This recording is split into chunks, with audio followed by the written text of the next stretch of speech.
Hello student, स्वागत है आपका दिव्या क्लासेस में। हम पढ़ रहे हैं समष्टि अर्थशास्त्र का 3rd चैप्टर मुद्रा एवं बैंकिंग यानी मनी एंड बैंकिंग, जिसमें कल हमने पढ़ा था मुद्रा का परिचय के बारे में पढ़ा था, मुद्रा की परिभाषा के बारे में पढ़ा था, फिर मुद्रा के इतिहास के बारे में पढ़ा था। उसके बाद हमने पढ़ा था मुद्रा के कार्य। आज हम पढ़ेंगे मुद्रा की मांग और पूर्ति के बारे में। मुद्रा की मांग क्या होती है और मुद्रा की पूर्ति क्या होती है। इसी प्रकार से फिर हमारा क्या होगा, मुद्रा वाला टॉपिक खत्म हो जाएगा। कल हम स्टार्ट करेंगे बैंकिंग के बारे में। तो आइए शुरू करते हैं मुद्रा की मांग। अर्थशास्त्र की भाषा में मुद्रा की मांग मुद्रा की वह राशि है जिसे लोग अपने पास तरल के रूप में रखना चाहते हैं। मुद्रा की मांग का प्रयोग विनिमय कार्य हेतु किया जाता है। मतलब मुद्रा की मांग से क्या है, मुद्रा की मांग वह मांग होगी जिसमें क्या होगा, जो लोग होते हैं वो अपने पास पैसे के नगद के रूप में कुछ रखना चाहते हैं और इसका कार्य क्या होता है, विनिमय कार्य हेतु किया जाता है। विनिमय कार्य मुद्रा की मांग के कार्य किस लिए किया जाता है, विनिमय कार्य हेतु किया जाता है। मतलब हम आज के ज़माने में कोई भी चीज़ खरीदते हैं तो हमें किसकी ज़रूरत पड़ती है, पैसों की नीड रहती है। तो हम क्या करते हैं, मुद्रा का कार्य जो भी विनिमय कार्य यानी कि किसी भी वस्तु के बदले में हम जो मूल्य चुकाते हैं वो क्या कहलाता है, मुद्रा की मांग कहलाती है। इसके उद्देश्य क्या होते हैं, 3 उद्देश्य होते हैं, लेन देन उद्देश्य, सावधानी उद्देश्य और सट्टा उद्देश्य। लेन देन उद्देश्य जैसे कि आप सबको पता है, मुद्रा की मांग का, हम कोई भी चीज़ लेंगे तो हम क्या देंगे, मुद्रा देंगे, और हम किसी को कोई चीज़ देंगे तो हम क्या बदले में क्या प्राप्त करेंगे, मुद्रा प्राप्त करेंगे। सावधानी उद्देश्य वो होता है कि हमें मुद्रा को क्या सावधानी से खर्च करना चाहिए। हमें पता है कि पैसों मतलब हर उसकी क्या होती है, हर नोट की एक वैल्यू होती है, 2 का, 5 का, 10 का, 50 का, 100 का। अब कोई चीज़ 2 रुपये की उसको 100 का नोट थोड़ी ना दे देंगे। ये होता है सावधानी उद्देश्य।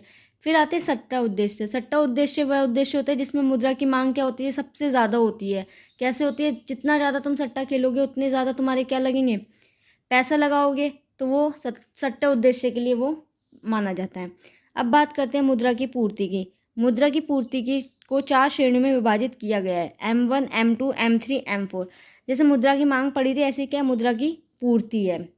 जो मुद्रा की पूर्ति है वो कहाँ से होती है, RBI के द्वारा होती है। अब बात करते हैं M1 क्या होता है। M1 होता है पैसों की आपूर्ति का सबसे तरल हिस्से में शामिल है। M1 क्या है, जो सबसे तरल होता है ना वो है, क्योंकि इसमें संपत्ति वह मुद्रा है जो तुरंत नकदी में परिवर्तित हो सकती है। ऐसी कोई संपत्ति, कोई एसेट्स होती है जिनको हम हैंड टू हैंड किस में कर सकते हैं, कैश में कन्वर्ट कर सकते हैं। जैसे कि क्या होता है हमारे पास, चेक जमा कराते हैं, हमें क्या मिल जाएगा, हैंड टू हैंड कैश मिल जाएगा। और क्या हो सकता है, ATM कार्ड।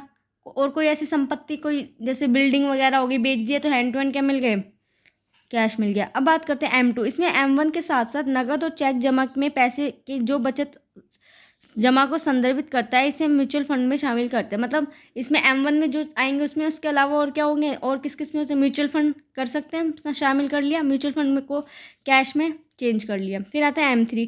इसे AMR भी कहते हैं, यानी कि एग्रीगेट मॉनेटरी रिसोर्सेज, क्योंकि यह मनी सप्लाई के आकलन करने की सबसे व्यापक विधि है। मतलब M3 और M4 है वो क्या है, सबसे व्यापक है, और जो M1 M2 है वो क्या है, सबसे संकीर्ण यानी कि छोटा है। अब बात करते हैं M4। इसमें M3 और अन्य सभी कम तरल संपत्ति शामिल है जो आमतौर पर वाणिज्यिक बैंकों के बाहर होती है। मतलब इसमें क्या होते हैं, M3 और M4। M3 आएगी, उसके साथ साथ क्या होगी, वाणिज्यिक बैंकों के कम तरल संपत्ति होगी जो वाणिज्य बैंकों से क्या होती है, बाहर होती है, उनको शामिल करते हैं। तो आज हमने पढ़ा है मुद्रा की मांग व पूर्ति के बारे में। कल से हम स्टार्ट करेंगे बैंकिंग के बारे में। बैंकिंग क्या होती है, बैंक क्या होता है, बैंक की उत्पत्ति कहाँ से हुई थी, बैंक के इंट्रोडक्शन के बारे में पढ़ेंगे, और RBI, छोटे छोटे वाणिज्य बैंक, इनके बारे में पढ़ेंगे। गाइस, वीडियो में बने रहने के लिए थैंक यू। चैनल को लाइक एंड चैनल को सब्सक्राइब ज़रूर कर दें, दिव्या क्लासेस। Thank you.